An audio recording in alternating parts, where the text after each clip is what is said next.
folks, and welcome back to Four Corners of the Galley. I'm your host, P-Bo, and you're joining me on another edition of our Unsolved, the murders of Biggie and Tupac. We're all the way up to episode 4, and it's called Take Your Best Shot. So without further ado, let's kick this right off. Alright, so episode 4, Take Your Best Shot. So I must say right off the bat, I think this episode is way better than episode 3. The story is streamlined. It has a lot of great Biggie and Tupac moments. I'm going to start off by doing the beginning, basically, talking about the beginning, and then I'm going to split everything up, and we're going to do it based on the years and go from there. Alright. So the show starts off with, you have both, it starts off in 97, but you have both the 97 and the 96, 2006 teams tracking down their person of interest. So you have the 1997 team, and they're trying to track down David Mack at the grocery store. They just figured out that Mack is part of this robbery, so they're trying to chase him down. And then you got the 2006 squad, and they're chasing after Corey Edwards. They've been staking out his ex-girlfriend's house. They've been there for a while, and they're trying to find him, and they know that his daughter is having a birthday soon, so they're trying to track this down. So it's got like this kind of simultaneously, they're both tracking down their suspects, and then in 97, they get their man, David Mack, right outside the grocery store, and in 2006, they get the wrong guy, and that kind of starts off the whole episode, and then you get the famous line from Mack at the end where he says, take your best shot. So you got kind of like this parallel, or one succeeds and one one doesn't, but let's kind of see where it ends at the end. So this time, we're going to jump to the 1997 crew with Russell Poole and his partner. So they track down David Mack. So they get Mack there. And then the next thing you see is you got Poole and his partner in the office with their boss and basically telling Poole that he's off the Biggie case. And it all goes back to they start having an argument, and it's basically because Poole started putting in his reports that he believes that Death Row and cops were working together to kill Biggie, and this is what he put in the report. So this started going up top. So because of that, they removed Poole from the case. The other gentleman basically tells him, okay, so what are you going to do? And he's like, I'm going to restart. So he's going to do a hard restart and start from the very beginning and start interviewing people from the start again. So he's going to rewind and go all the way back to the start, and they're going to put Poole on the David Mack robbery case. So that happens. Poole's not happy, but whatever, he moves on. Poole gets teamed up with the other guy, and you meet Poole in the actual interrogation room, and you see Poole standing outside, and inside is this FBI lady, and she's interrogating Mack. And Poole's new partner rolls up to him and basically tells him, look, man, just go in there, just ask if these people are associated, don't tie in that death row, none of the Biggie, none of that nonsense. He's like trying to school him. So what does Poole do? Of course, Poole can't control himself. He goes in there, he asks the basic questions, and then bam, he starts firing one after another. Are you tied with Death Row? Are you a blood member? And like just completely going off the rails, just trying to attack, trying to get his information. The FBI lady gets pissed off. She starts telling him off, telling him, stay away from this case. I don't want to know anything about what you're doing with Biggie and all these murders and gangster. She's like, this is crazy. Get out of here. So Poole's a little aggravated, but he also has a little plan in his mind because this guy is obviously very driven. So he gets out of this argument and goes over to see the books, basically to see who's been visiting David Mack in prison. And he comes to see, what you find out is this gentleman named Amir came to visit David Mack in prison. Well, Amir is the name that they gave that's supposedly the shooter of Biggie. And what do we find inside of Mack's garage was that black Impala. So Poole starts putting these pieces together. So he's really starting to put these pieces together. So at the same time, Poole goes out that night. He's a little pissed off after he's done the interview, and he goes out that night with the other lady cop who he had drinks with the week before, or the last episode, and they're just talking about just dealing with stuff, and he's really tossed, and I guess at the time he's driving a police issued vehicle, and she drives him home instead of him driving home drunk, which you think is a good thing. We'll get back to that in a second. At the same time this is going on, Poole's actual partner brings in Faith Evans, and Faith Evans and him have a little sit down, and Faith basically gives him a list of people that she knows that were there to help out so she can get this investigation moving forward. And he comes across a name that he didn't know, and she's like, I think that's his godfather. You gotta ask Puff. And he's like, okay. And you can tell he's very smitten by Faith. They always pick these actresses. I mean, Faith is a very pretty woman, but they always pick these actresses that are way prettier than Faith. I always trip out on that. That and Notorious, so that was always crazy. But there was a good performance by the actress. I thought she was really good. So they get a little Faith scene in there. There's also some Biggie stuff, but I'll get to that. And he kind of just has this good scene with her, and she helps him out, and that's it. So after all that happens, Poole basically gets called into his boss's office after all the events and after the drinking and the whole FBI and the whole deal, and finds out that he's going to be suspended for basically a technicality that this other police officer drove his police issued car home that he checked out, and then he's going to get suspended on it. And he realizes that they're going to suspend him on this very minor technicality because he's caused a hornet's nest in this office by linking death row and cops together and saying that they're helping out. So he's really gotten under his skin, and his boss is even telling him, don't just take some vacation days, don't. He's like, no, the LAPD's not holding nothing over me. And boom, he takes suspension. That's the last we see of it. So definitely got some movement in the 97. Got some good interviews, saw that they were moving forward, but it also saw that Poole got removed from the case. He's moving backwards. So at the beginning, they look really good catching Mac, and at the end of his whole thing, he's looking really bad because he's been removed from the case. He's not doing good with the Mac robbery case. I mean, it all is going bad for him. He gets suspended on some BS because he stirred up a hornet's nest. So things are just really going bad in his direction. Let's jump to 2006. So you got the 2006 gentlemen. They stake out Corey Davis's. They fail. So the next time you see him is you see Dupree goes. He's like, look, I'm going to take care of this. So you got Kane's partner Dupree, who was played by Joaquin Woodbine. He goes and sees the teacher of the daughter of Corey Edwards, and he basically kind of convinces her to figure out what's going on and that the party's actually going to be happening this weekend. So the next thing you get is Kane and Dupree going through the trash of this lady that's out there on the public, and it's public domain, and they end up bringing it back to the task force and making those guys go through the trash to figure out what is going on, what is going on, and where they can find Corey. They dig through the trash and find one of those invitations that's wrong, but it actually has where they're going and the date. So now they have a place and time and place where they can go.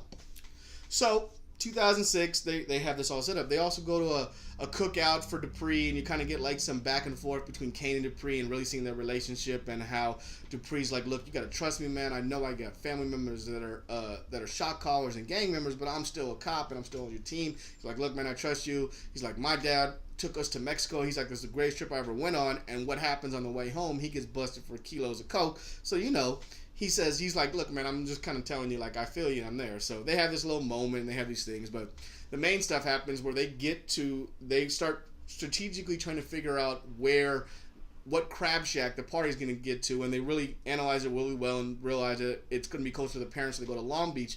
Lo and behold, Corey Davis shows up. Boom.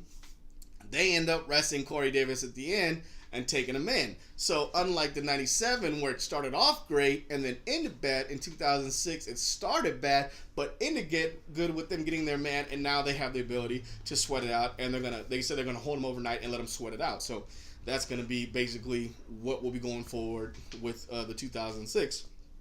I thought that was really good. We saw some good resolution. Instead of them kind of spinning their wheels for a whole episode, they really were focused on one thing, and it showed them accomplish that, and I thought that was great. But the best part, I think, of this episode is all of the Biggie and Pac stuff. Now, this is really more of a Pac-led episode, but kind of in the world of Biggie. So this whole time that we see Biggie and Pac, everything basically takes place in New York, in Biggie's world, but we're following Pac the entire time. So we see, Pac, he's in New York, and he's chilling. He's at his hotel, and he's writing rhymes, and Donald Faison's character comes in. He's talking, look, man, I didn't come to see you for this. I came, I didn't keep see you scribbling in your notebook. What's up? What's going on? He gets this beat from this girl. He's like, this girl coming to see me. He's like, cool, bring her over. So this starts the famous Iona Jackson rape, basically. So what they show is they show Miss Jackson arriving to the hotel.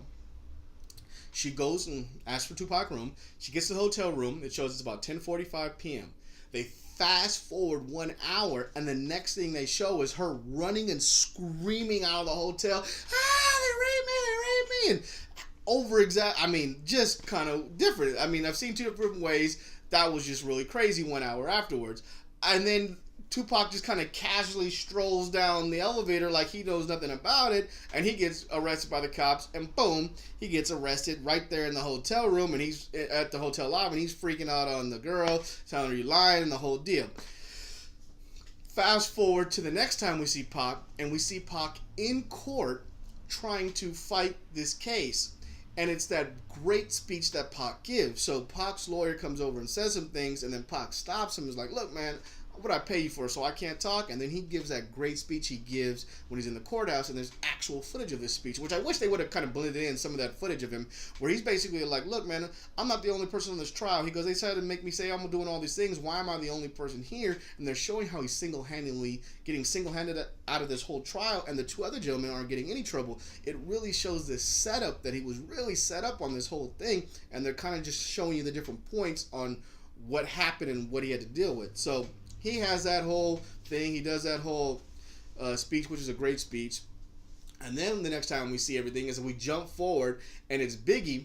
And Biggie is actually promoting his new album, Ready to Die, and he's sitting down with Funk Master Flex, and he's about to do a freestyle, and they're having some conversation. And then he gives a shout out to Pac, like, look, keep your head strong, Pac. This is for my boy. You know, that all that nonsense you're hearing is just crazy. Make sure you understand that none of that is real. So they're really showing you the in-depth relationship between these two gentlemen and how they really are truly friends.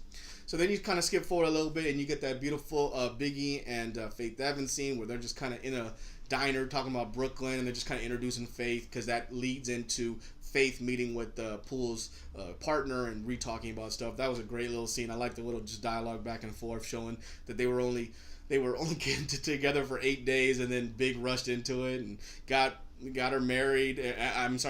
They got married, and then he got her pregnant eventually. It was just like a really rushed, fun thing for them. So you get that little stuff, but then it really jumps forward to 1994, and we're at Puffy's birthday party. So we're at this big club, and they got this Puffy's birthday party, and everybody's jamming, everybody's having a good time, and lo and behold, who's there? Pac's there.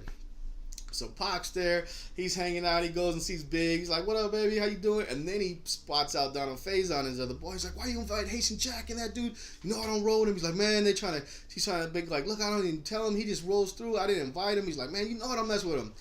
So Donald Faison rolls up to see Pac and Biggie and try to talk to him, and Pac just kind of blows him off and gives him the nasty cold shoulder, and then storms away. And you can see it in his eyes, Faison, that he's really gonna come back after him. And then the next thing they show is they show Pac basically standing outside, kind of in the future a little bit, and he's complaining and yelling at somebody on the phone about his 7 gram. And it's basically he's talking to the Donald Faison character about how he needs the 7 gram for this track, and he's gonna go over to Quad Studios, record this single track, and pick up his 7 gram. So this is the famous night of the Quad Studios robbery, and this is when the whole thing happened. So in this one, they show that Pac is walking in. He sees C's up top, tells him what's up. They're walking in, and there's a dude sitting down at the counter, and he just looks suspicious. He's in fatigue. He's got to read a newspaper. That just looks weird. They roll into the lobby. Boom. They start robbing Pac. They shoot him. The whole scene goes down. Pac crawls into the elevator, goes up the elevator, and I must say, this was a very smooth scene to the end of the episode. You got Pac just kind of in a daze, blood running down his head, and he's just walking through the crowd of Bad Boy. You see Big, you see Puffy, and he just sits down, grabs a cigarette, puts it in his mouth, and goes, where my money at? And then it fades to black. I definitely think that was a very big-time dramatization of what happened, but I must admit it was very cool and very cool scene to see him like casual, just like it was nothing to him, just to wipe it all off. But I doubt it really went down like that. I bet you he was way more freaked out when he got shot up like that, because he didn't know what the hell was going on. And in the Notorious movie and in the All Eyes On movie, he's more hysterical because he can't figure out who really did get him and who's setting him up. So he's freaking out. I do like how they make it all nice and smooth and how he just casually sits down. I thought that was a great end, but in reality, I don't think so. I must say this was a great improvement over episode 3. This had a lot of great Biggie and Pac stuff in it, and it really didn't dilly-dally in the 97 and 2006 where they really made sure they took their they really went after it. And it goes back to the whole thing, take your best shot. So you got 97 going after Mac. They took their best shot and basically failed. 2006 took their best shot, grabbed Corey Davis. And then you got Haitian Jack and the Don Faison taking their best shot at Pac, and they missed, and he still lives. So now we move on to another day. There you go. All right. Well, there you go, folks. I'd like to thank you for joining me on this Unsolved, The Murders of Biggie and Tupac, Episode 4, Take Your Best Shot recap review. I hope you guys are enjoying everything that's going on. I'm recapping and watching Atlanta every week. Got episodes right here. And in case you missed last week's The Mac, Episode 3 of Unsolved, I got that right here. Until next time, folks. Good night, Ted.